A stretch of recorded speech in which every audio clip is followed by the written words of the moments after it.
Good morning, I'm me, and today I want to talk about using Excel defaults in graphs and how that undermines your credibility when you are trying to make an argument, basically, with your graphs.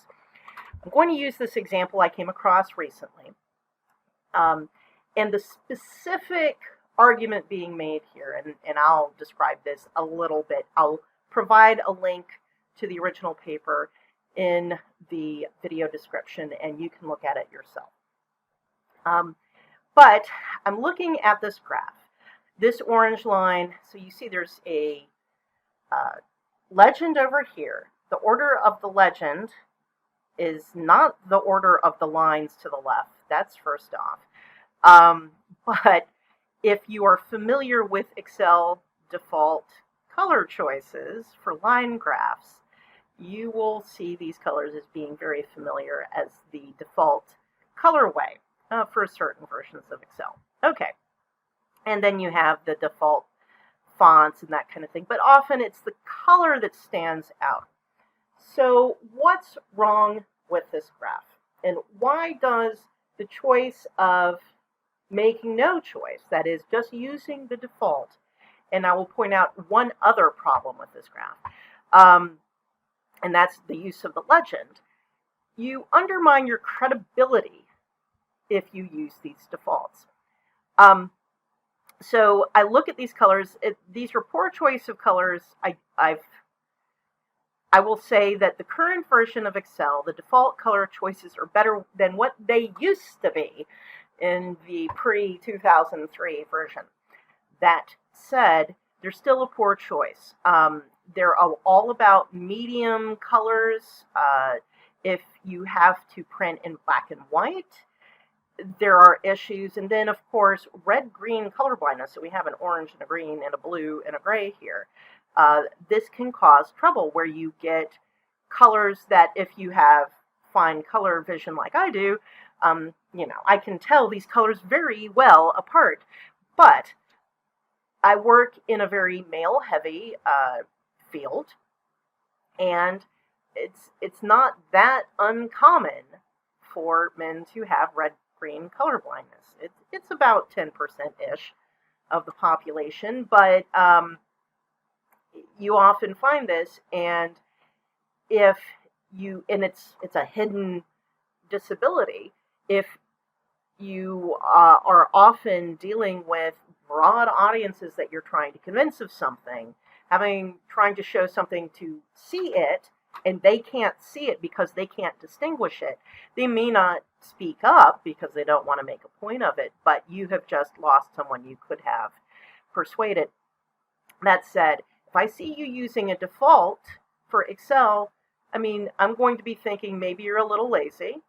Or it's not a serious use. I often do use the Excel defaults when I blog because I'm blogging. I'm not necessarily going to spend a lot of time adjusting the graphs. This graph came from an academic paper. And if it's supposed to be academic, you're undermining kind of the seriousness that you're just using the regular old defaults without thinking about how well it tells the story. And when I see something like this, I think about, well, what other things did you not put a lot of care into? This graph is about percentage of marriages of landed aristocracy in Great Britain to other landed aristocrats. That's the orange line here. Or to foreigners, which are mainly Americans. That's this blue line here. And there's a whole story here. This is very credible in terms of, I'm a big reader of 19th century English language literature. Now, primarily British, but some American as well.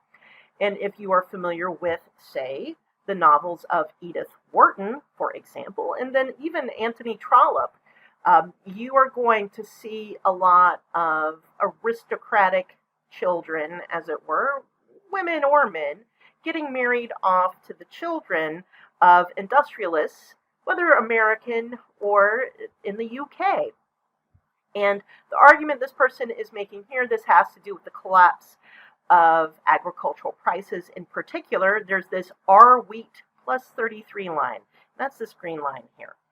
And this really undermines what he's trying to do. This researcher, here are the choices that he could have made to improve the communication with this graph.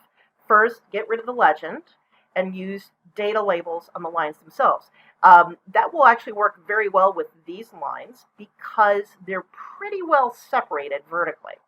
So that's number one.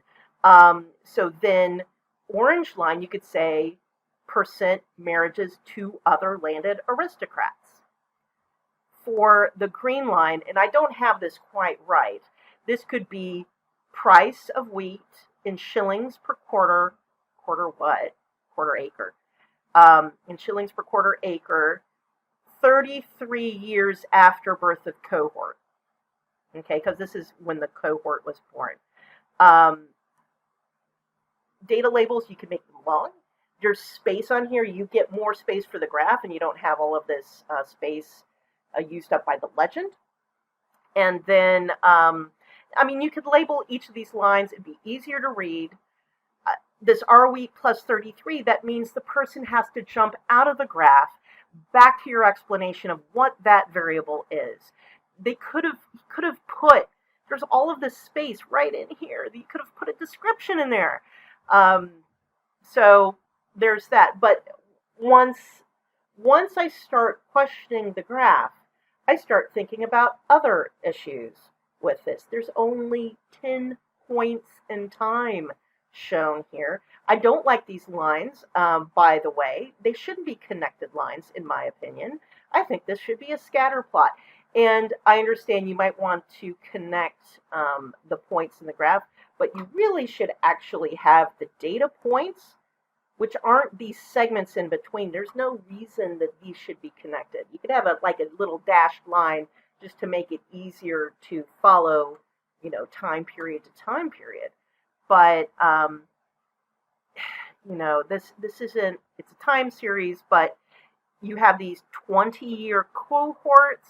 You have 33 years later for wheat prices, and the 33 years has to do with the length of the generation, or when you think people are getting married, and yada yada. Oh, and the story partly here, yeah, there's the corn laws, which is, of course, corn is wheat, and I don't want to get into that. It has to do with international trade.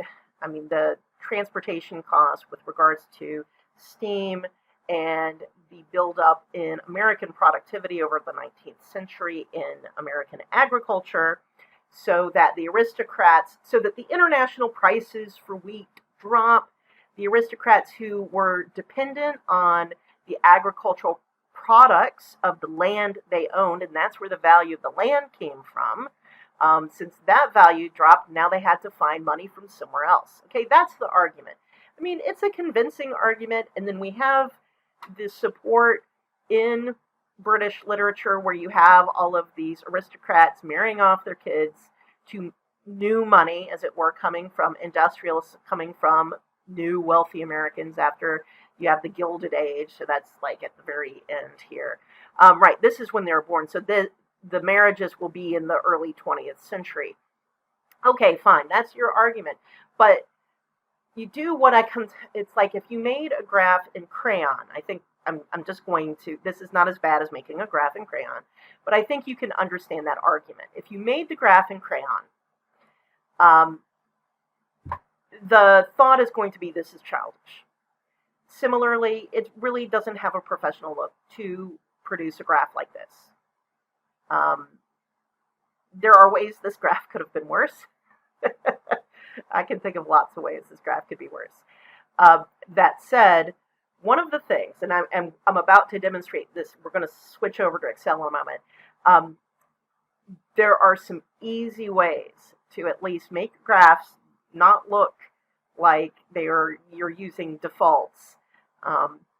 So it doesn't look like you're scribbling in Crayon. So and that's with themes. And it's in Excel, and you can use it in PowerPoint and Word as well. So recently I did some graphs that involved the Social Security Trust Fund. This is a more interesting looking graph than the prior one. So how can you change the look of your graph very easily without having to mess with, having to pick out individual colors and stuff like that? I'm going to tell you a really easy one, and it's called Themes. You're going to find it under the page layout and click on Themes, and there's a whole bunch that are built in. The one that is used is Office, and you'll just notice I had something different. It actually imposed defaults to that default blue for the first data series in this column graph. Let's see if I can make it smaller so it fits on the page. Because what's going to happen, Themes set kind of the color palettes, effects, so maybe there's shading or bevels or certain aspects, as well as fonts. This theme thing can be used across Excel, Word, PowerPoint, etc. And I've often done this with PowerPoint. Not all of these match up very well, but let's just do a couple of them. So this is Facet. Let's see, Gallery. And you're noticing, if you're watching, the colors change, but also the fonts. And you'll see the width of the fonts change and that kind of thing. So here's Integral, that got skinnier. Ion. That looks kind of nice. I like that. Ion Board. I don't know the difference here. Organic. And I don't know how, what makes that organic? Oh, I guess it's kind of greeny. Okay, Retrospect. Just a few more. Banded. I don't like that. Circuit. Okay. So one way you can make it not look like the standard Excel choice is to use these things. It just changes the fonts, the colorways, the different color palettes you can choose. And it makes it harder to detect that you did it in Excel. Of course, if you've seen people use these, ooh, I kind of like that, it's not a big deal. Now, part of the issue, of course, is you're using Excel's built-in themes. You can import themes. One theme I like to use, and I don't have it in here, is the Society of Actuaries theme. And the way, if you're an SOA member, the way you get this theme, I mean, you could actually probably write them and they'll just give it to you. It's not a big deal. But if you're a presenter for an SOA, meeting, seminar, webinar, that kind of thing, they'll give you a PowerPoint template to use for your slides. Those slides are built in the SOA theme.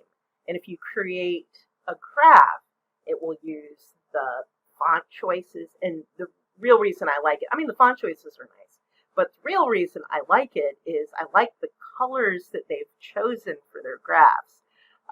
And so you can create without having to do anything. They'll be your defaults then once you have set a theme. And just to note, you can only use one theme per document. So, and for spreadsheet, it's not by tab, it's the whole file. So if you pick a theme, it's the theme for your entire thing. I didn't point out, so I have two graphs in this file, and you'll see the graph on the other tab has also changed when I change the theme, because the theme is for everybody. In any case, you can use a different theme. The other way of doing this is using templates for your graphs, but I'll talk about that at a different time. In any case, so this is today's hot tip. Use Office themes, and there are places you can go. I don't really like, as I said, I like the Society of Actuaries theme, and I should load it up into my default theme gallery so that I can use it. But there are other places that I can find themes. And one of the things I want to note is there are places, they're not using Excel, they use other tools that have set up their own, or maybe they are using Excel, but it doesn't matter, because they set up themes that can be used across a variety of software. And that's what you can do here, because they'll have your font choice, you have line thickness, you have color palette, And that can be used in R. Well, I don't know how easy it is to use in Tableau to customize, but maybe you can use it in Tableau and in Python definitely, where you can have a definition file. So The Economist has some very strong styles. The Urban Institute, some other places where if you've seen their graphs, maybe Pew Trust, and there's some other places that do a lot of what you would call data analysis and a lot of persuasion. Tax Foundation, that's one that obviously has a whole set up of graph styles and stuff they've got set up that then they just dump their data sets into. They tend to prefer choropleths. Anyway, that's just something. It gives you a professional polish. Think about it in terms of speech. Someone like me, I'm speaking in a standard American English and the standard dialect. If I use a non-standard dialect, a lot of people will make assumptions about me, not only where I'm from, but perhaps my level of credibility and my intelligence. I think I've demonstrated this before when I have amped up my very legitimate Southern accent, but if you're not from around there, you're going to make some assumptions about the speaker. Similarly, if you're using the Excel default, I'm going to assume a certain lack of sophistication. Maybe this template doesn't really scream sophistication to you. That's fine. But if I see something in the Society of Actuaries theme, this is not the Society of Actuaries theme. If I see something in the SOA theme, I'm going to make certain assumptions about the person, that they at least have some kind of association with SOA. Probably it's not a bad assumption. Not many people are going to know how to get at that theme. In any case, enjoy. I hope this helps. And talk to you all later.